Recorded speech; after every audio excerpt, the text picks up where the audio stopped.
Chant 14. Quittant le port, il atteignit par un chemin pierreux, dans des forêts sur les hauteurs, le lieu où, selon Athéna, habitait le divin Porché, qui veillait sur ses biens mieux qu'aucun autre serviteur acheté par Ulysse. Il le trouva assis devant l'entrée. Il s'était là bâti une cour élevée en un lieu dégagé, une belle et grande cour ronde que cet homme avait bâtie tout seul. Pour ses porcs, le maître partit sans consulter ni sa maîtresse ni le vieux Laërte, avec des rocs taillés qu'il avait couronnés d'épines. Là, autour, il avait planté serré des pieux solides de bout en bout, faits de cœurs de chêne équarris. Dans la cour, il avait ménagé 12 étables, proches l'une de l'autre, où logeaient ses porcs. Dans chacune, 50 de ces animaux vautrés étaient enclos, détruits, ayant mis bas. Les mâles, beaucoup moins nombreux, passaient la nuit dehors. À force d'en manger, les prétendants les décimaient, car le porcher devait leur envoyer toujours le meilleur de ses gros verras. Il se trouvait au nombre de 360. Au pré veillaient toujours, pareil à des fauves, les chiens, 4 chiens qu'élevait le capitaine des porchers. Or, il était en train d'ajuster aux pieds des sandales qu'il taillait dans un cuir de bœuf bien coloré. Les 3 autres étaient partis faire paître les porcs, chacun de son côté. Le 4e était en ville, qui amenait un porc aux fiers prétendants par contrainte, afin que, l'immolant, il rassasie leur cœur de viande. Les chiens, ces glapisseurs, tout à coup, surprirent Ulysse. Ils lui coururent sus en aboyant. Ulysse alors eut la sagesse de s'asseoir. Son bâton lui glissa des mains, et devant son étable, il eut souffert ignoble affront. Mais le porcher, qui accourut bientôt d'un pied rapide, bondit à travers l'entrée. Le cuir lui glissa des mains. À grands cris, il chassa les chiens de tous côtés sous une grêle de cailloux et s'adressant au maître. « Les chiens ont bien failli, vieillard, te déchirer d'un coup, et j'en aurais été par 3 couverts de blâme. Les dieux ne m'ont-ils pas donné assez d'autres angoisses? Eh oui, pleurant et regrettant un maître égal aux dieux, je reste là et j'élève ces porcs pour les donner à d'autres. Alors que lui, souffrant peut-être de la faim, erre par villes et pays, chez des gens d'autres langues.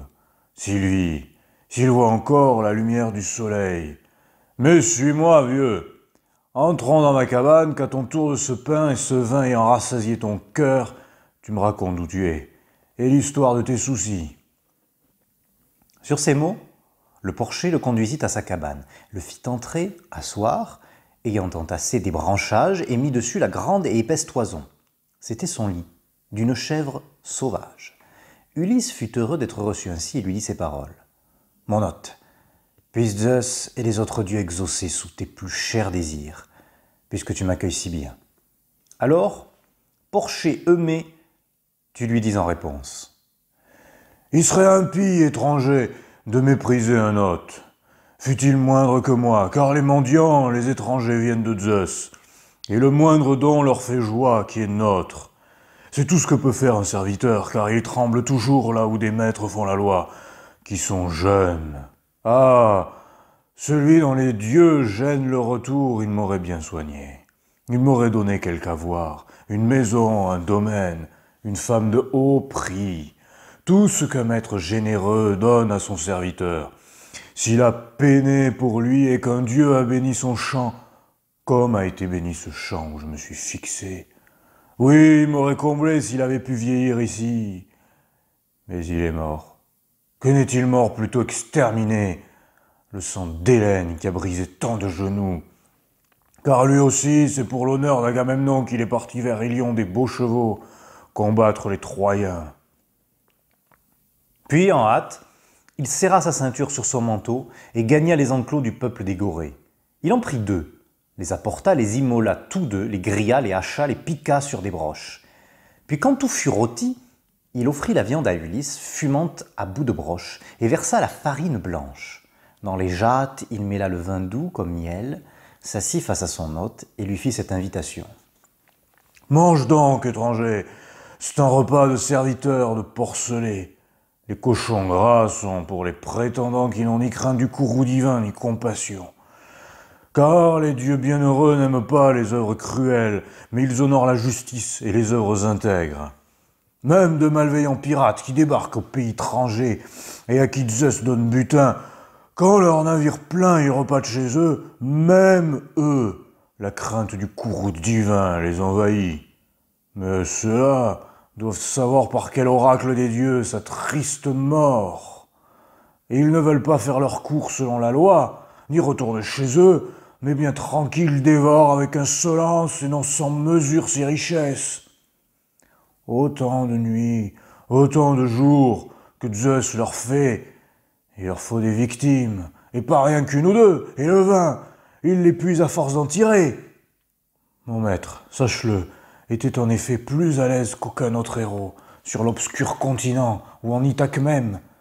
Et 20 hommes ensemble n'égaleraient pas son savoir, je t'en ferai le compte. 12 troupeaux là-bas de vaches, et 12 de moutons, autant de porcs, et de vastes hardes de chèvres que font paître des étrangers ou ses propres bergers. Ici, en tout, 11 hardes de chèvres qui pèsent sur le cap. Des hommes de bien les surveillent. De ceux-ci, chaque jour, chacun leur apporte une bête. Celui des gras chevreaux qui leur apparaît le meilleur. Et moi, ce sont ces truies que je garde et que j'entretiens. Et je dois leur choisir les plus beaux de mes gros verras. Il dit. En hâte, Ulysse avalait sa viande et son vin, avide, silencieux, couvant la mort des prétendants. Puis quand il eut mangé, rassasié son cœur, Eumée emplit pour lui sa propre jatte et la tendit pleine de vin. Ulysse l'accepta avec plaisir, puis il lui adressa ces paroles ailées. « Ami, qui donc t'a racheté de ces deniers? Qui est cet homme si riche et si puissant dont tu parles? Tu prétends qu'il est mort pour l'honneur de l'Atride. S'il a tant de pouvoir, il se peut que je le connaisse.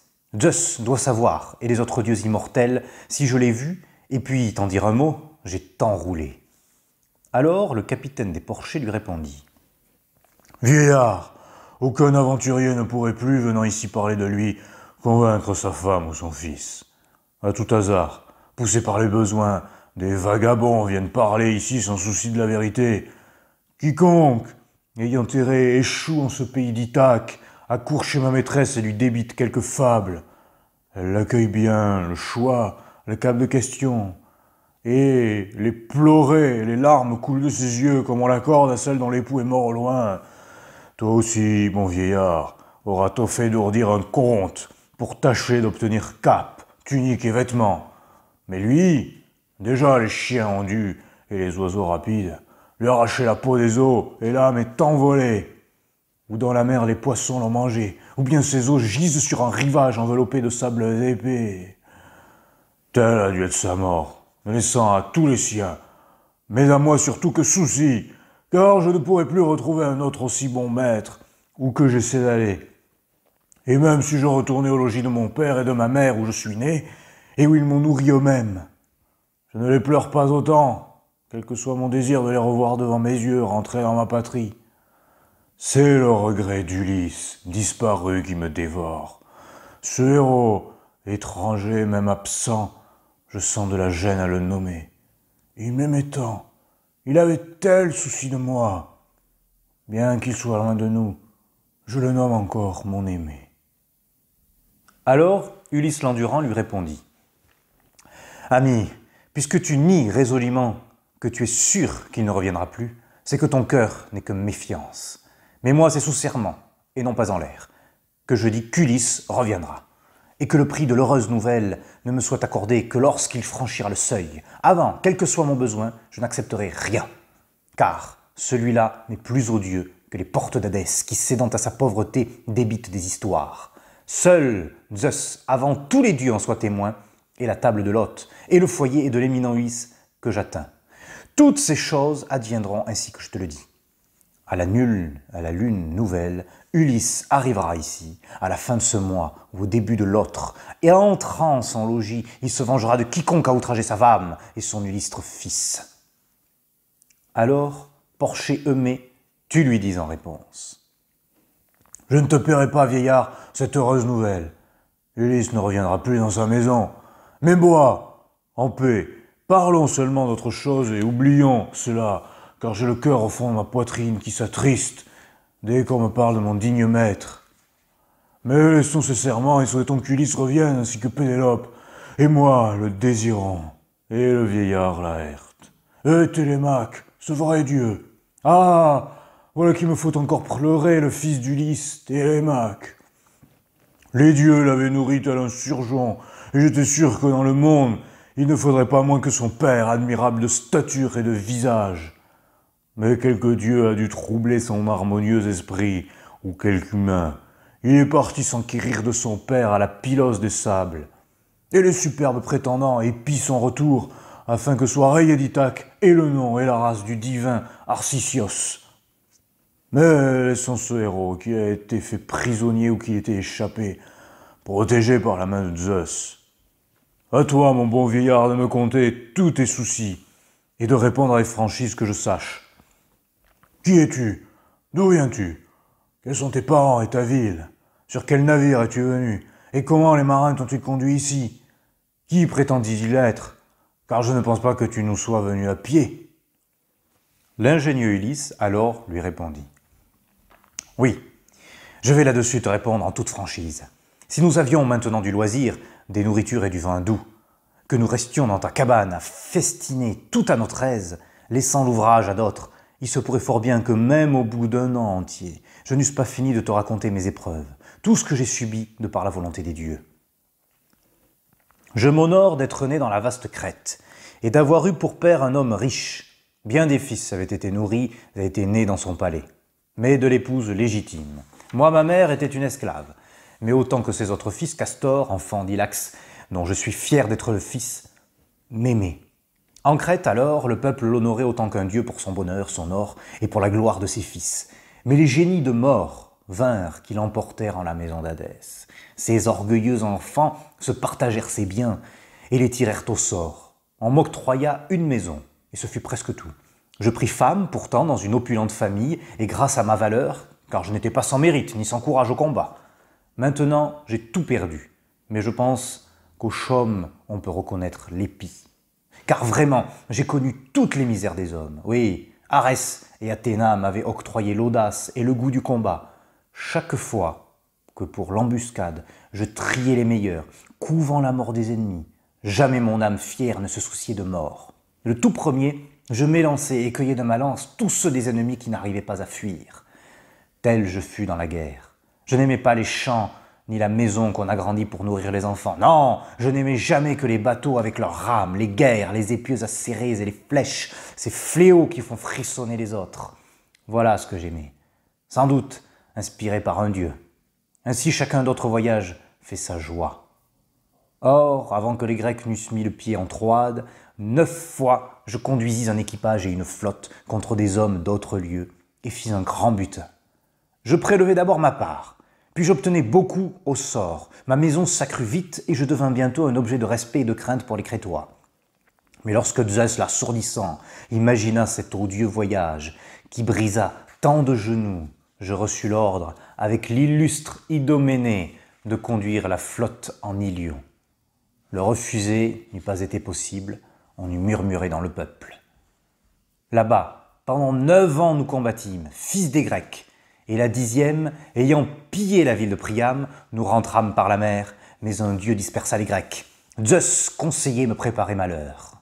Ah, bien des mots. Je n'avais pas joui 1 mois de mes enfants, de ma femme et de mes richesses que déjà mon cœur me renvoyait en croisière en Égypte, avec un équipage et des navires bien amarrés. J'armai donc 9 bateaux, et toute une flotte accourut. Alors, après pendant 6 jours, mes compagnons fidèles banquetèrent. C'est moi qui faisais tous les frais pour sacrifier aux dieux et alimenter leurs festins. Embarqués le 7e jour, loin de la vaste Crète, nous cinglâmes, poussés par un bon souffle de Borée, aussi facilement qu'au fil d'un fleuve. Aucun bateau ne subit d'avarie, mais sans malades et sans morts, nous nous laissions conduire par le vent et les pilotes. En 5 jours, nous étions dans les beaux cours de l'Égyptos. Je fis mouiller dans l'Égyptos les navires arqués. Alors, je demandai à mes fidèles compagnons de rester auprès du vaisseau pour le garder. J'invitai des vigies à grimper sur les guettes, mais pris par la violence et n'écoutant que leur ardeur, ils pillèrent bientôt les très beaux champs des Égyptiens, emmenèrent les femmes et les petits-enfants, tuèrent les guerriers. L'alarme fut donnée en ville. Entendant cet appel, les Égyptiens, au point du jour, survinrent. La plaine se répandit de fantassins, de chars, d'éclairs de bronze. Et Zeus qui se plaît dans la foudre mit la panique chez mes gens. Aucun d'entre eux n'osa tenir tête. Il est vrai que le danger était partout. À la pointe du glaive, plus d'un autre fut tué, et plus d'un emmené vivant vers le travail forcé. C'est alors que Zeus en personne m'inspira une pensée. Plutôt Dieu que je fusse mort et enterré en Égypte sur place, car d'autres peines m'attendaient. En hâte, j'enlevai mon casque bien bâti, laissai glisser mon bouclier, jetai ma lance au loin. Puis je m'avançai au-devant du char du roi, embrassai, baisai ses genoux. Il me sauva par pitié, me fit monter sur son char et m'emmena pleurant. Certes, beaucoup me menaçaient encore de leurs lances, qui voulaient me tuer, car leur colère était extrême. Mais il me protégeait, il craignait le courroux de Zeus, hospitalier, que les actions mauvaises indisposent. Je restai là 7 ans, et j'amassai beaucoup de richesses parmi les Égyptiens. Tout me donnait. Mais quand je vis s'ouvrir le cours de la 8e année, un Phénicien survint, fort habile imposteur, un vrai rapace ayant déjà lésé plus d'un. Ce fourbe, par sa ruse, obtint de moi que nous allions en Phénicie, où il avait ses maisons et ses biens. Je logeai là, chez lui, le reste de l'année. Cependant, quand des mois, des jours eussent passé, quand l'année révolue, le cycle des saisons reprit, il me fit embarquer sur un bateau pour la Libye, mentant pour que j'emporte mes bagages à son bord dans l'idée de me vendre ailleurs à très haut prix. Je le suivis à bord par devoir, malgré mes soupçons. Nous filâmes, poussés par un bon souffle de Borée, au large de la Crète. Zeus méditait leur mort. Et quand on eut quitté la Crète, et qu'on n'eut plus en vue d'autres terres, mais le ciel seul et la mer, Zeus suspendit un nuage noirâtre sur le profond navire, et la mer en fut obscurcie.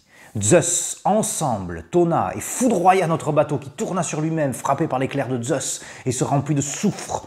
Ils passèrent par-dessus bord. Autour du bateau noir, comme des corneilles, ils étaient ballottés par les flots.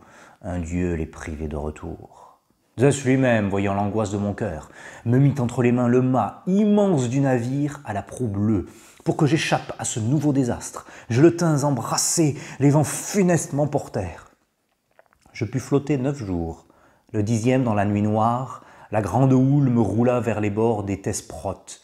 Là, le héros Phédon, roi des Thesprotes, m'accueillit, mais sans rançon. Son fils, m'ayant trouvé rompu de fatigue et de froid, m'avait conduit chez lui, m'avait fait relever pour aller au palais. Il m'avait revêtu d'une tunique et d'une cape. C'est là que j'entendis parler d'Ulysse. Il me disait qu'il l'avait accueilli, choyé, comme il rentrait. Il me montra les biens qu'Ulysse avait accumulés, le bronze, l'or et le fer travaillé. 2 hommes en vivraient sur 10 générations, si nombreux étaient ces trésors dans les salles du roi.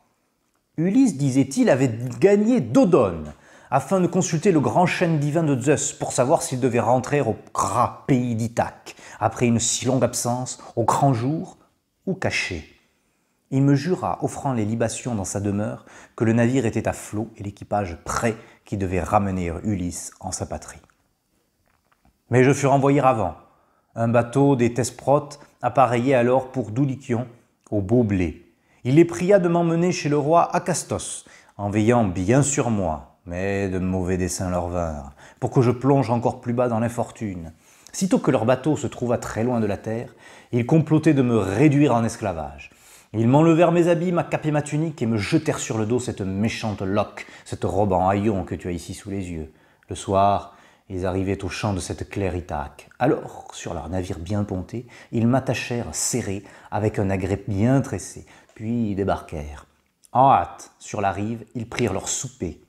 Mais eux-mêmes, les dieux délièrent mes liens, sans nul effort. Couvrant de ce haillon ma tête, glissant le long de l'étrave polie, je me laissai tomber dans la mer, puis ramant de mes 2 mains, je nageai, et bientôt ressortais hors de leur portée. Je montai pour gagner le plus épais d'un bois en fleurs et m'y tapis. Avec de grands éclats de voix, les Thesprotes battaient les lieux, mais il leur parut vain de chercher plus en avant, ils se réembarquèrent sur leur profond navire. C'étaient les dieux qui me cachaient sans nul effort, et qui m'ont conduit à l'étable d'un homme juste. Il n'est pas l'heure de mourir pour moi. Alors, Porché Eumée, tu lui dis en réponse. Ah, le plus malheureux des étrangers que tu m'émeus en me narrant tant de souffrances et tant d'errance. Moins juste toutefois et peut-être moins convaincant fut ce que tu me dis, Ulysse. Pourquoi, dans ton état, ces mensonges sans fruit? Je sais bien, moi, ce qui en est du retour de mon maître. Il haït de tous les dieux profondément. Sinon, il aurait dompté devant Troie ou dans les bras des siens, une fois la guerre achevée. Maintenant, les harpies l'ont emporté sans gloire. Moi, je reste à l'écart et je ne vais plus même à la ville, à moins que la sage Pénélope ne me fasse venir quand arrivent quelques nouvelles. Ils entourent alors le messager, ils l'interrogent, les uns dans le chagrin de l'absence du maître, les autres dans la joie de le ruiner impunément. Pour moi, je n'aime plus interroger ou questionner depuis qu'un étolien m'a débité des fables. Ayant tué un homme et longtemps erré par le monde, il échoua chez moi. Je lui fis le meilleur accueil. Il me dit l'avoir vu en Crète, chez Idoménée, radoubant ses bateaux que la tempête avait brisés, qu'il allait revenir dans l'été proche ou dans l'automne, rapportant maints trésors avec son compagnon divin. Ainsi, triste vieillard, puisqu'un dieu t'a conduit chez moi, renonce à me flatter, à me charmer par des mensonges. Ce n'est pas pour cela que je t'en accueillerai mieux, mais par crainte du Zeus des hôtes et par pitié. L'ingénieux Ulysse alors lui répondit. Décidément, tu as le cœur plein de méfiance, puisque même un serment ne t'a pas ébranlé. Mais faisons un pari, et que dans la suite, les dieux qui règnent sur l'Olympe en soient à tous deux les garants. Si ton maître revient enfin dans ce palais, m'ayant donné cape, tunique, habit, tu m'enverras à Dulichion, où mon cœur a désir d'aller. Si ton maître ne revient pas, comme je dis, tu me feras jeter du haut du grand rocher, afin que les mendiants hésitent dès lors à mentir. Le divin gardeur de pourceaux lui répondit. Oui, étranger, j'aurai vraiment bon renom de vertu dans le monde pour le présent et l'avenir. Je t'aurais étendu et fait les dons hospitaliers pour te tuer ensuite et t'enlever la douce vie. J'aurais bien bonne grâce à prier le fils de Cronos. Allons, c'est l'heure du souper. Je voudrais que mes gens rentrent pour apprêter dans ma cabane un bon repas. Tandis qu'ils échangeaient ensemble ces propos, les porcs et les gardeurs de pourceaux s'approchaient. On enferma les truies dans les textes pour la nuit et un tapage énorme s'éleva dans leur enclos. Le divin gardeur de pourceaux dit à ses gens.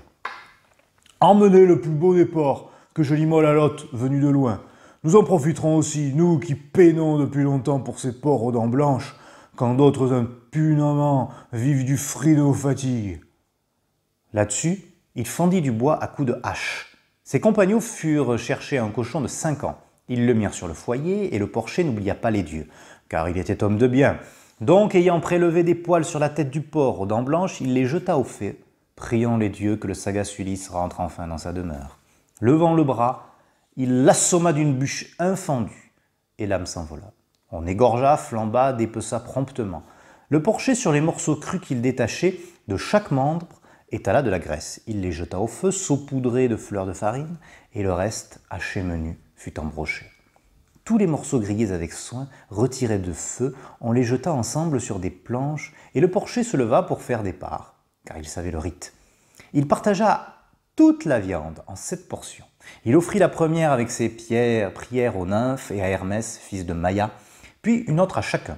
Enfin, il honora Ulysse de la longue échine, du cochon aux dents blanches, réjouissant le cœur du maître. L'ingénieux Ulysse alors l'interpella. « Puisses-tu donc, Eumée, être aussi cher à Zeus le Père qu'à moi, toi qui me fais en cet état un tel honneur ?» Alors, porcher Eumée, tu lui dis en réponse. « Mange, hôte infortuné, et jouis de ces mets, puisqu'ils sont devant toi. Le dieu tantôt donne ou refuse selon que son cœur désire, car il peut tout. » Il dit, sacrifiant aux dieux éternels les prémices. Le vin de feu versé, il mit la coupe entre les mains du fléau des cités, puis il s'assit devant sa part.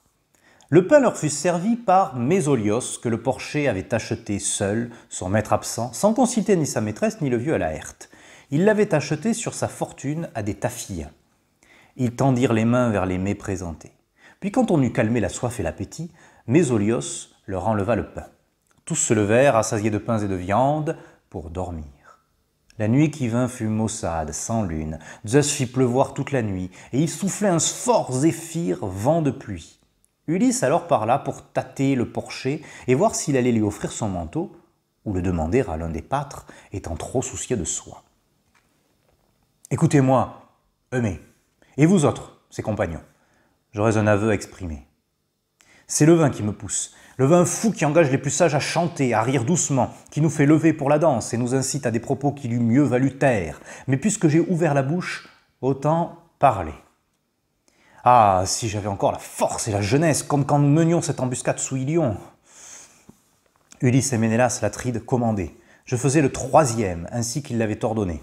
Quand nous eûmes atteint la ville et son rempart abrupt, tout autour de la citadelle, en d'épaisses broussailles, par les roseaux et les marais, nous restâmes tapis sous l'armure. La nuit fut mauvaise, par un boré glacial.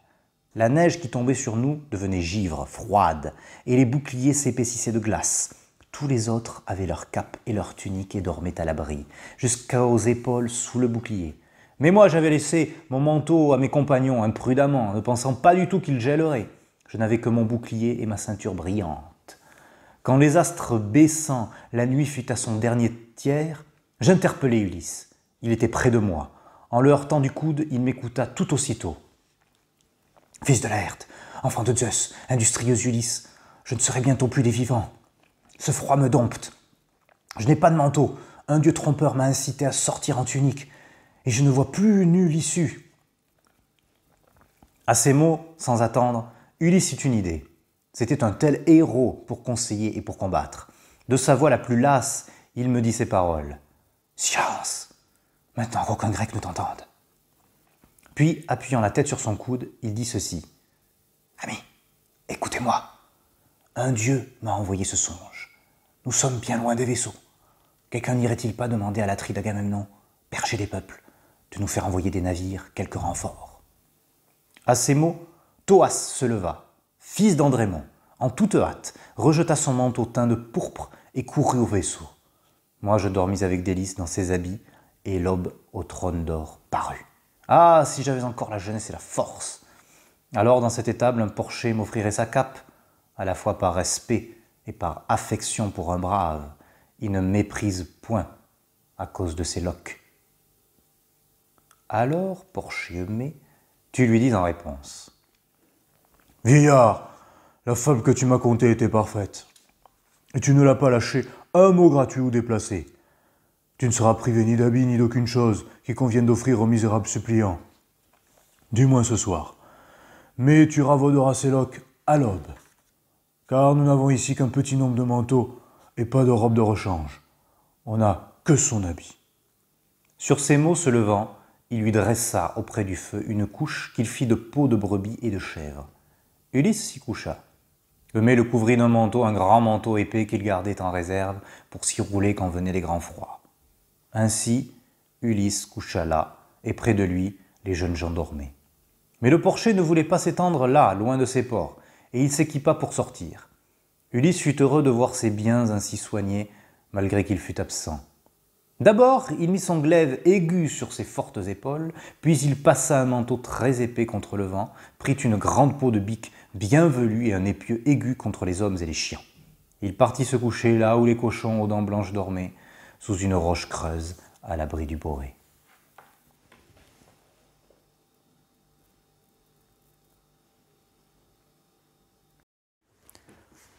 Chant 15. Pallas s'était rendu à Sparte spacieuse, rappeler à l'illustre fils du généreux Ulysse le moment du retour et l'engager à repartir. Elle vit Télémaque et le brillant fils de Nestor étendus tous les deux sous le porche de Ménélas, le Nestoride soumis par le plus tendre sommeil. Le doux sommeil n'avait pu vaincre Télémaque. Dans son cœur, par la céleste nuit, le souci de son père l'éveillait. S'approchant, Athéna, dont l'œil étincelle, lui dit « Télémaque, il ne convient plus d'errer loin de chez toi, abandonnant tes biens dans ta demeure à des héros insolents à ce point. Crains qu'ils ne te dévorent tout, et partage tes biens et ne rende vain ton voyage. Engage Ménélas, vociférateur, à presser ton départ, si tu veux trouver ta mère encore chez toi. Car son père, déjà, et ses frères l'invitent à choisir Eurymaque. Il l'emporte par ses cadeaux sur tous les prétendants, ne cessant d'accroître la somme. Crains que l'on ne dépouille ta maison de quelques biens. Tu sais quel cœur se loge en la poitrine d'une femme. Elle ne veut qu'accroître la maison de qui l'épouse, mais des premiers enfants et du mari de sa jeunesse qui est mort aucun souvenir. Elle ne s'en inquiète pas. Mais toi, quand tu seras rentré, si tu confiais tout à la servante qui te semblerait la plus fidèle jusqu'à ce que les dieux te montrent une noble épouse. Ce que je vais te dire encore, inscris-le dans ton cœur. Les chefs des prétendants ont préparé une embuscade entre Ithaque et les roches de Samé, dans le détroit, pour te tuer avant que tu n'aies regagné ton île. Mais sois tranquille. Avant, quelques-uns seront sous la terre. D'entre ces prétendants qui te dévorent tout ton bien.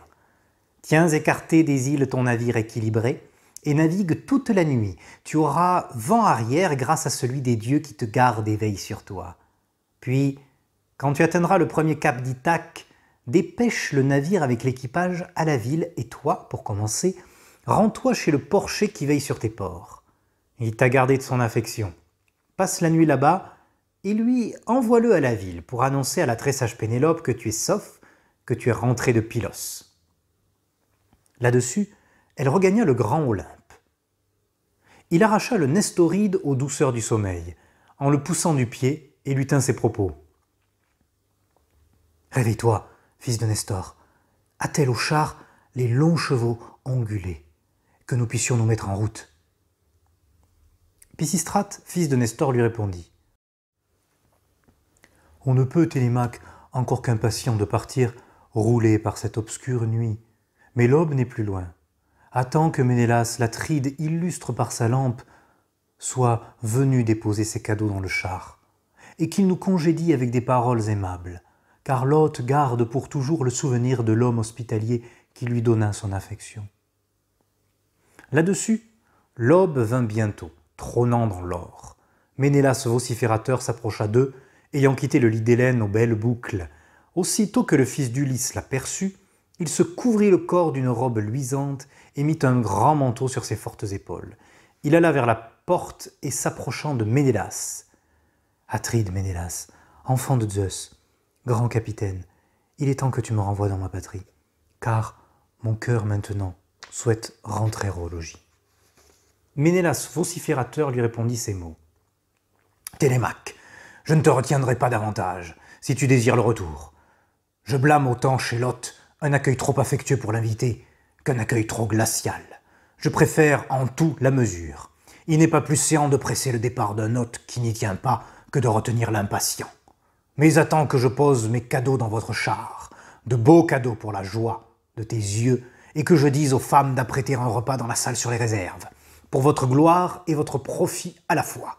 Ne vous engagez pas sans manger dans l'immense espace. Si tu veux traverser l'Iliade et l'Argolide, je t'accompagnerai. Je t'attellerai mes chevaux et je te conduirai dans les cités des hommes. Aucun ne nous congédiera sans rien, ne fût-ce qu'un objet, quelques trépieds de balérins, quelques chaudrons, ou un couple de mules, ou un couple d'or. » Télémaque le réfléchit, dit en réponse. « Atride Ménélas, enfant de Zeus, grand capitaine, j'aimerais mieux rentrer tout droit chez moi, car en partant, je n'ai laissé personne pour veiller sur mes richesses. J'aurais peur de mourir en cherchant mon Père divin ou de voir dérober en mon palais quelques trésors. » Dès que le vociférateur eut entendu ces paroles, il donna l'ordre à son épouse et aux servantes d'apprêter un repas dans la salle sur les réserves.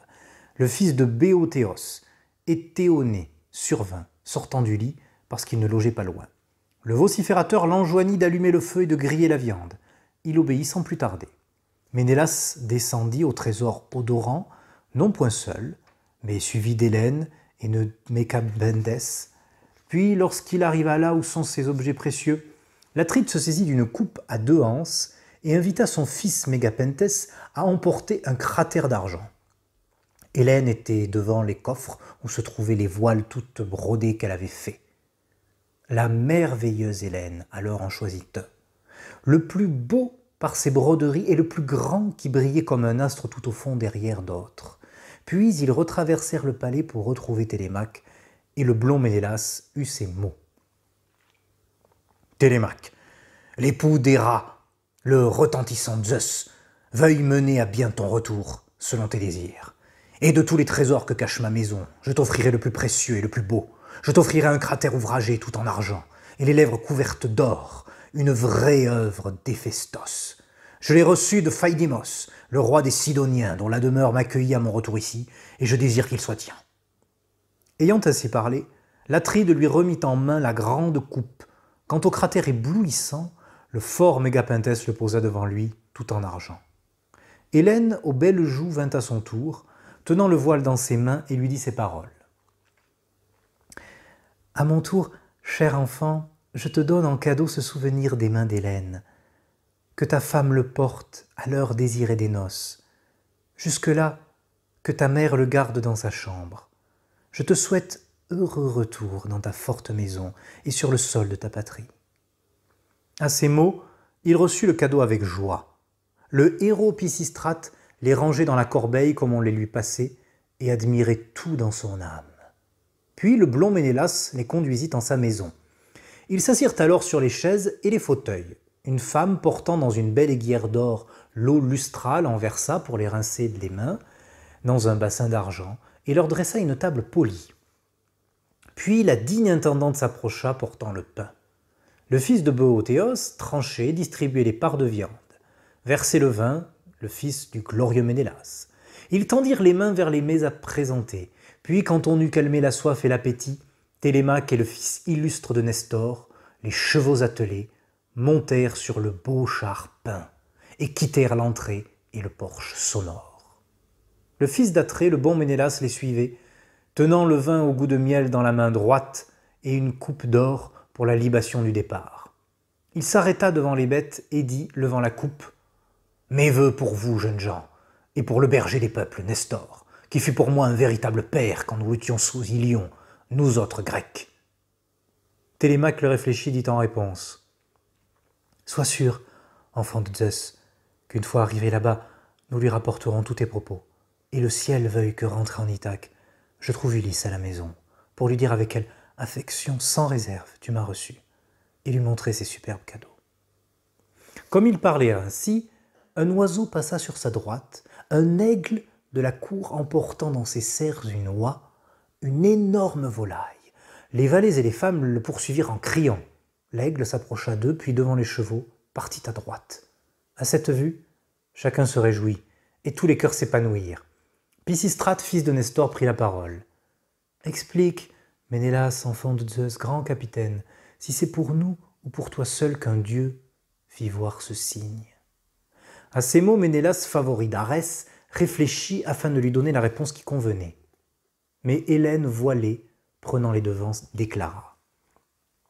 « Écoutez donc la prédiction qu'ont inspirée à mon âme les dieux et qui, je crois, s'avérera.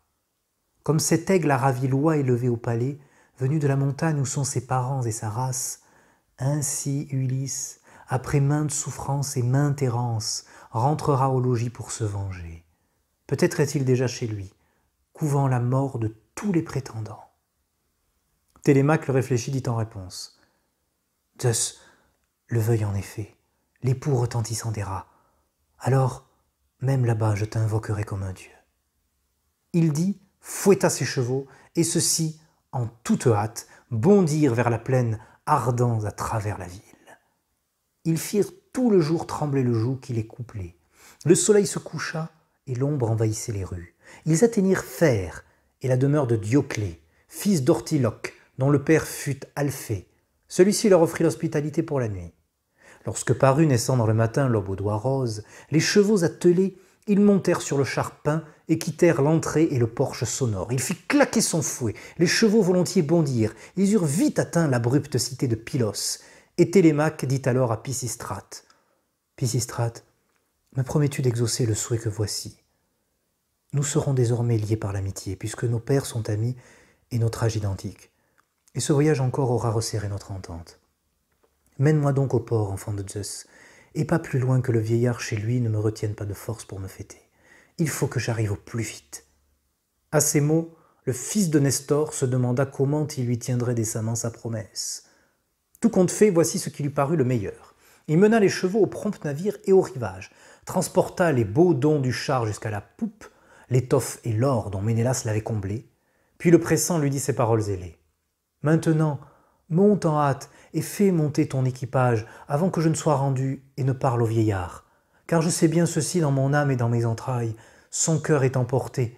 Il ne te laissera pas faire, mais viendra te chercher lui-même ici, et je t'assure qu'il ne rentrera pas sans toi. Je prévois sa colère. » Là-dessus, il lança ses chevaux de belle crinière vers la cité des Pyliens et fut bientôt rendu.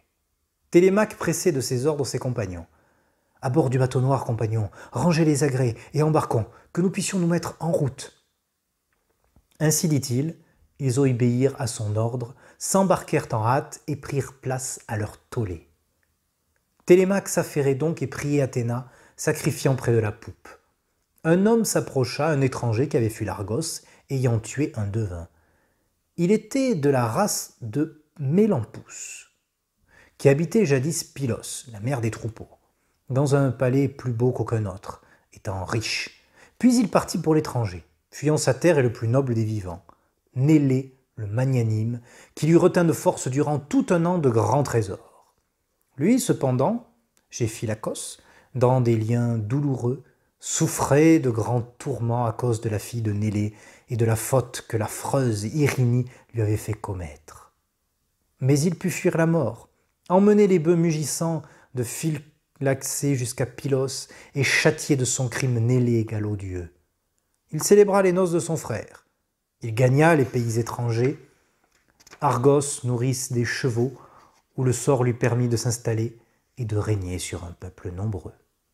Là, il prit femme, construisit une haute demeure et eut 2 puissants fils, Antiphatès et Mantios. Antiphatès engendra le généreux Oïclée. Oïclée, Amphiararos, l'impétueux, que Zeus le portégide et Apollon favorisèrent de 100 faveurs. Mais il n'atteignit pas le seuil de l'âge et à Thèbes mourut pour des cadeaux de femmes. Il avait eu pour fils Amphilocos et Alcamaon. Pour Mantios, il engendra Clitos et Polyphide. Clitos fut enlevé par l'aube au trône d'or parce qu'il était beau pour vivre avec les immortels. Du fougueux Polyphide, Apollon fit un grand devin, le premier sur la terre. Amphararios mort. Fâché contre son père, il partit pour Hypirésie, s'y fixa, et chacun s'enfuit là-bas le consulter. C'était son fils qui survenait, nommé Théoclymène. Il s'approcha de Télémaque et le trouva priant et procédant aux libations auprès du prompt navire. Et il lui adressa ces paroles ailées. « Ami, puisqu'en lieu je te surprends en sacrifice, je t'implore d'abord par ces offrandes et leurs dieux, ensuite par ta tête et celle de tes compagnons, réponds à ma question, la vérité sans rien cacher. Qui es-tu? D'où viens-tu? Quels sont tes parents et ta ville? » Télémaque le réfléchit, dit en réponse. « Oui, je vais, étranger, te répondre en toute franchise. Ma famille est d'Ithaque et mon père est Ulysse.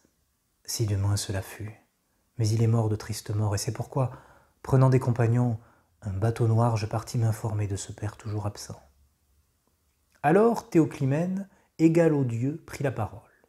« Moi aussi, j'ai quitté ma terre, ayant tué un homme de ma race. Il avait beaucoup de frères et d'alliés dans Argos des chevaux, tout-puissants sur les Achéens. Pour échapper à leur vengeance, au noir génie, j'ai fui, mon sort étant d'errer désormais par le monde. Mais prends-moi à ton bord. Je t'en supplie, en exilé, de peur qu'il ne me tue, car je pense qu'il me pourchasse. » Télémaque le réfléchit, dit en réponse. « Je ne puis t'écarter de mon harmonieux vaisseau. Suis-moi donc, nous t'accueillerons de notre mieux. » Ayant ainsi parlé, il lui prit sa lance de bronze, le déposa sur le gaillard de poupe du vaisseau, puis monta à son tour sur le vaisseau de mer. Il s'assit alors à la poupe et fit asseoir à son côté Théoclymène. On largua les amarres. Télémaque exhorta ses compagnons divins à se mettre aux manœuvres. Ils obéirent promptement. Ils dressèrent d'abord le mât de sapin, le plantèrent à sa place dans la coursie, raidirent les étais, hissèrent par les drisses de cuir, tord les voiles blanches. Paillasse aux yeux bridants les favorisa d'un bon vent qui fouettait à travers les terres, pour que la barque eût achevé sa course au plus vite sur la saumure. Le soleil se coucha et l'ombre envahissait les rues. Le navire cingla sur Phéia, grâce au vent de Zeus, et longea la divine Élide, où les Épéiens règnent. Puis Télémaque mit le cap sur les îles pointues, se demandant s'il en réchapperait ou serait pris. Dans la cabane, cependant, Ulysse et le porcher soupaient.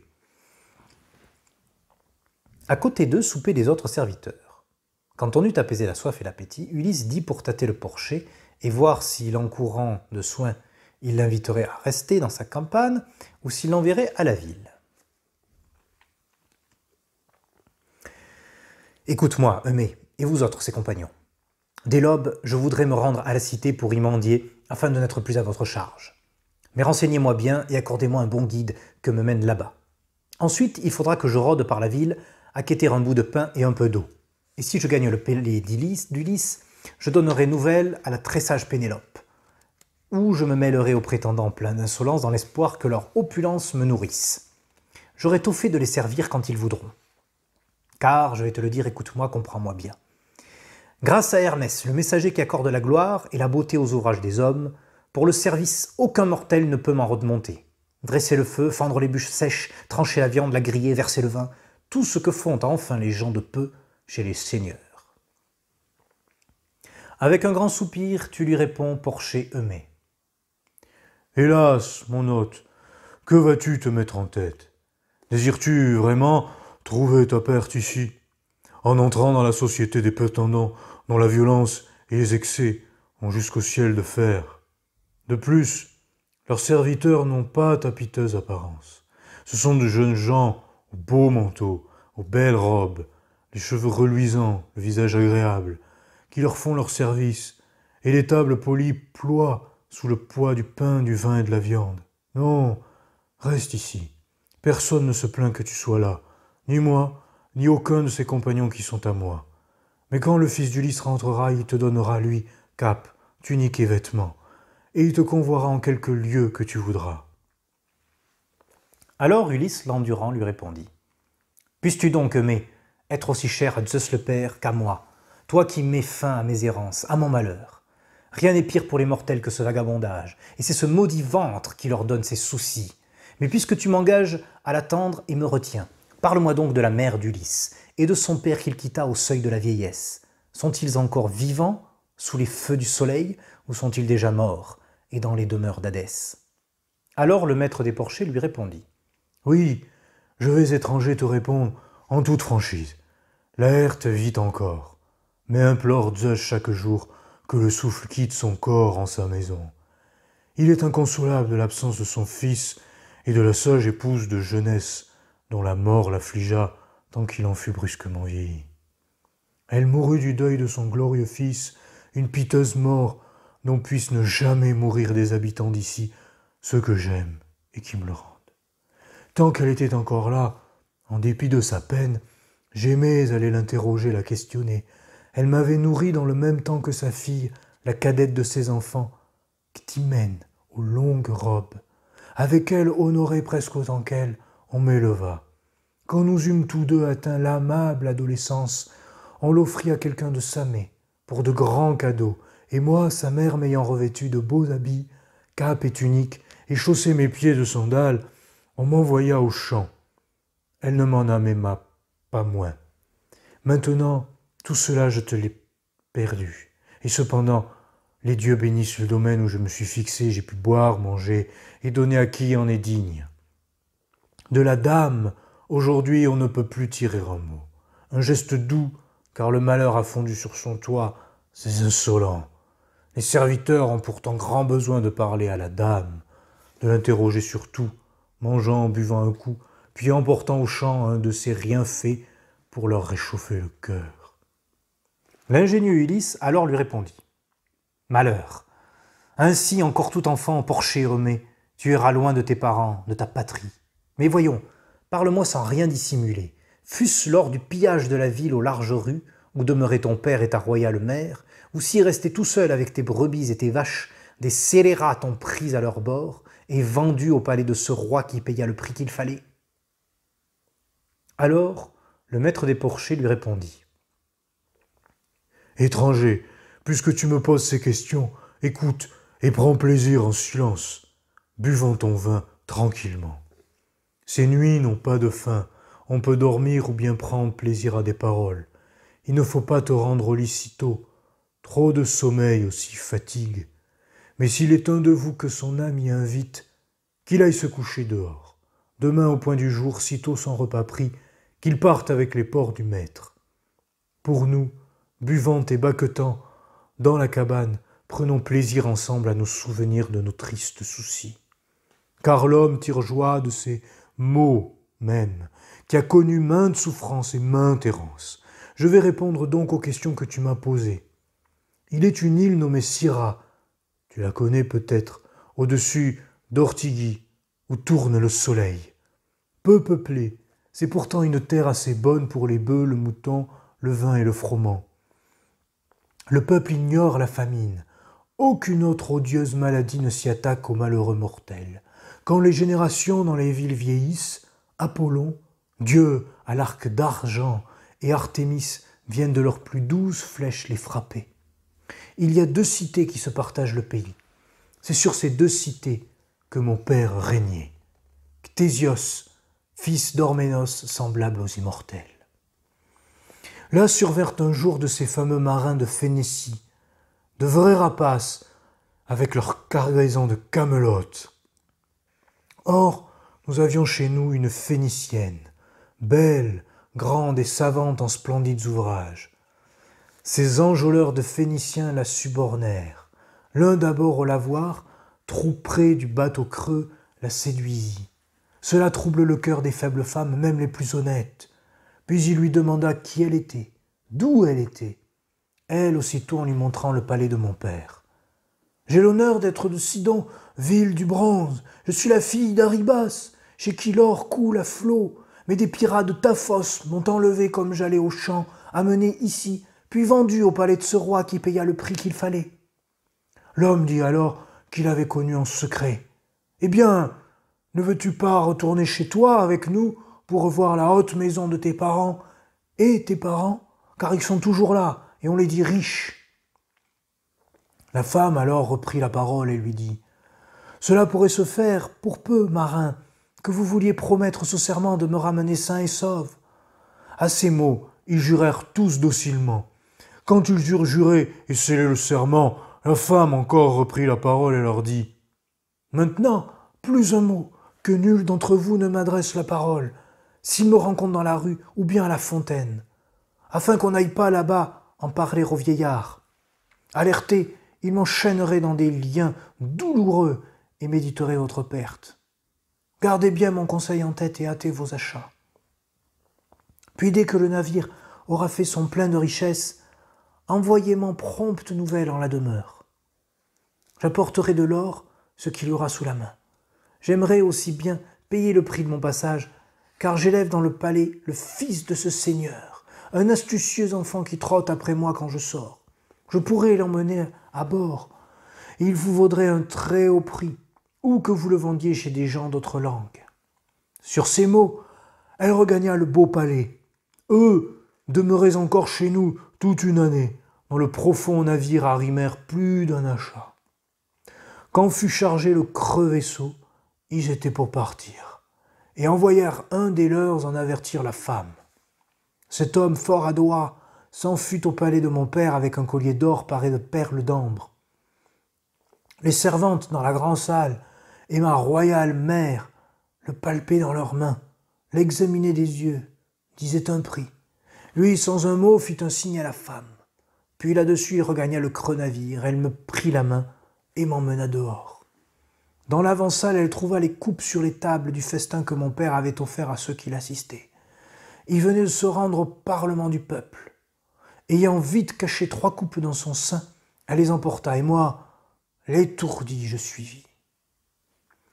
Le soleil se coucha, et l'ombre envahissait les rues.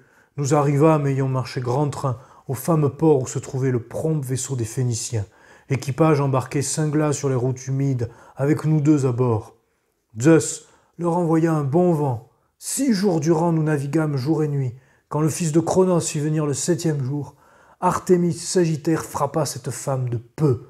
Elle s'écrasa dans la cale, tombée comme un oiseau de mer. On la jeta en pâture aux phoques et aux poissons. Par-dessus bord, m'abandonnant à ma tristesse. Le vent et le courant les entraînèrent sur Ithaque, où le vieillard Laërte m'acheta de son argent. C'est ainsi que mes yeux ont découvert cette île. » Alors Ulysse, enfant de Zeus, lui répondit. « Eumée, tu m'as profondément bouleversé en me faisant ce long récit de tes souffrances. Pourtant, Zeus ne t'a pas donné que du malheur, puisque tu as atteint, après ces affres, la maison d'un homme doux, qui te fournit de quoi boire et manger en abondance. Tu vis la bonne vie, tandis que moi, pour arriver ici, j'ai dû errer par tant de villes. » Tels étaient les propos qu'ensemble ils échangeaient. Leur repos ne fut pas très long, leur sommeil court, car l'aube revint bientôt trônant dans l'or. Sur le rivage, les gens de Télémaque carguaient les voiles, dégageaient le mât en hâte, et de la rame poussaient le bateau au mouillage. Ils jetèrent les pierres d'ancre et attachèrent les amarres. Enfin, ils débarquèrent sur la frange des brisants. Ils apprêtèrent le repas et mêlèrent le vin de feu. Puis quand on eut calmé la soif et l'appétit, Télémaque, le réfléchi, prit la parole. « Vous, maintenant poussez le noir navire vers la ville, cependant que je monte au champ vers les bergers. Ce soir, quand j'aurai vu mes terres, je descendrai en ville et dès l'aube demain, je paierai votre voyage, un bon festin de viande et de vin doux. » Alors, Théoclymène, égal aux dieux, prit la parole. « Et où irais-je, moi, mon cher enfant, dans le palais de l'un des rois qui tiennent la rocheuse Ithaque, ou tout droit c'est ta mère, en ton propre palais ?» Télémaque le réfléchit, dit en réponse. « En toute autre occasion, je t'inviterai à venir chez nous. On n'y manque de rien, mais mieux vaudrait pour toi de ne pas venir. Je ne serai pas là. Quant à ma mère, tu ne la verras pas, et se montre peu aux hommes dans le palais, tissant plutôt loin d'eux à son étage. Mais je t'indiquerai quelqu'un d'autre chez qui aller. Eurymaque, splendide fils de Polybe le sage, que les Itaciens honorent comme un dieu. C'est de loin le meilleur de tous, et il a grand désir d'obtenir les honneurs d'Ulysse et d'épouser ma mère. Mais Zeus sait, l'Olympien qui habite les terres, si le jour de leur mort ne va pas précéder les noces. » Comme il parlait ainsi, un oiseau passa sur sa droite, un épervier rapide envoyé d'Apollon. Entre ses serres, tenant une colombe, il la plumait, laissant tomber ses plumes entre le prince et le navire. Théoclymène, l'appelant à l'égard de ses gens et lui tendant la main, prononça ces paroles. « C'est un dieu, mon enfant, qui fit passer là cet oiseau. J'ai reconnu en lui l'observant un présage. Il n'y a pas de race plus loyale que la vôtre. En tout Ithaque, et vous y régneriez toujours. » Télémaque le réfléchit, dit en réponse. « Puisse, mon hôte, ces propos se confirmer.